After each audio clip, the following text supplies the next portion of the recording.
Hello viewers, আসসালামু আলাইকুম। আশা করি সবাই ভালো আছেন। আজকে আমি দেখাবো হেক্সাডেসিমালে কীভাবে বিয়োগ করতে হয়। তো সবাই মনোযোগ সহকারে ভিডিওটা দেখেন, আশা করি বুঝতে পারবেন। হেক্সাডেসিমালে কয়েকটা সংখ্যা রেখে আমি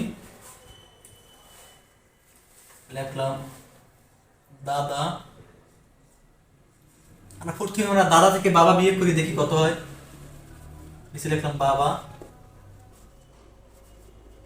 দাদা থেকে বাবা বিয়োগ করি। এর মানে 10, বির মানে 10, তাই 10 থেকে 10 গেল থাকে কত? 0। উপরে ডি, নিচে বি। ডির মান কত? আমরা জানি ডির মান 13 আর বির মান হচ্ছে 11। তা 13 থেকে 11 গেলে থাকে কত?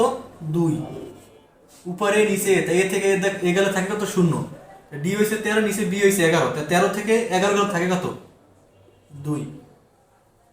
তাই দাদা থেকে বাবা বিয়োগ করলে কত হয়? 2020। তা আরো একটা দেখাই আমি। এফ 5 5 ই এর না এফ বিয়োগ করি। দেখে এখানে এফ এর মান 15, উপর হচ্ছে 5।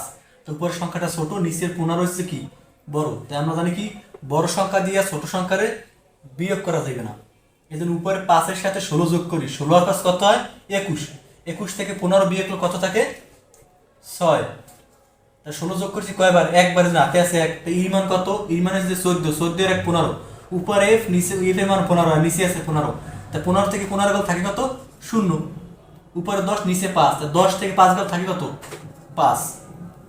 খুবই সোজা একদম।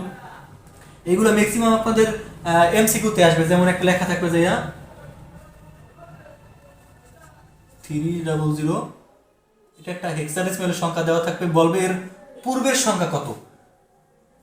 এরকম একটা সংখ্যা দিয়ে বলে পূর্বের সংখ্যা কত। যদি বলে পূর্বের সংখ্যা, তখন আমরা 1 বিয়োগ করবো। আর যদি বলে পরবর্তী সংখ্যা, তখন আমরা 1 যোগ করবো। তাই পূর্বের সংখ্যা কত আমরা কেমনে করবো? প্রথমে 300 লিখবো আমরা, 1 বিয়োগ করে দিই। এটা হেক্সাডেসিমালে বেজ দিলাম। উপরে 0, নিচে 1। 1 হয়েছে বড়, 0 হয়েছে কি ছোট। তাই বড় সংখ্যা দিয়ে আমরা ছোট সংখ্যার বিয়োগ করতে পারবো না। এই যে উপরের সাথে আমরা বেজ যোগ করবো। বেজ আছে কত? 16। তাই 0-এর সাথে 16 যোগ করলে হয় 16। 16 থেকে 1 গেল থাকে কত? 15। 15 মানে কি এফ। হাতে আছে 1, হাতের 1 নিচে ধরি, আবার উপরে 0।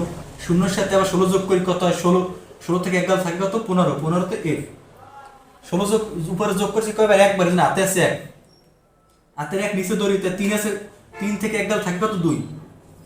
তা 300 এর পূর্বের সংখ্যা হচ্ছে 2FF। আশা করি বুঝতে পারছেন।